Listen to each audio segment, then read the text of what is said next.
ಹಾಗೆ ಇವತ್ತಿನ ಪತ್ರಿಕಾಗೋಷ್ಠಿಯಲ್ಲಿ ಮಾತನಾಡ್ತಾ ಸಿಎಂ ಡಿ ಕೆ ಶಿವಕುಮಾರ್, ನಮ್ಮ ಅಧಿಕಾರಿಗಳಿಗೆ ಪೊರ್ಕೆಯಿಂದ ಯಾಕೆ ಹೊಡಿತೀರಿ?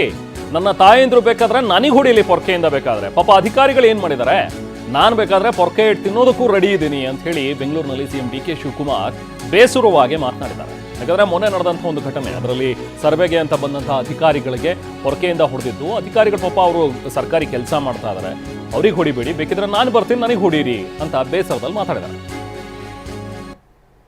ಯಾವ ನನ್ನ ತಾಯಿ ಪೊರಕೆಗೆ ಇಟ್ಟು ನಮ್ಮ ಅಧಿಕಾರಿಗಳು ಹೊಡೆಯೋ ಅವಶ್ಯಕತೆ ಇಲ್ಲ.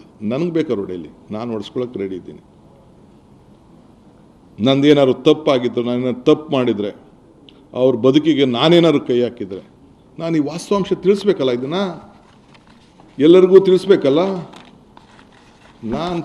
ನಾನು ಹೇಳ್ತಾ ಇದ್ದೀನಿ, ನನ್ನ ರೈತರ, ನನ್ನ ತಾಯಿಂದಿರಿಗೆ ನಿಮ್ಮ ಹತ್ರ ಎಲ್ಲ ಮಾತಾಡಿದ್ದೀನಿ, ನೀವೆಲ್ಲ ಬಂದಿದ್ದೀರಿ ನನ್ನ ಹತ್ರ.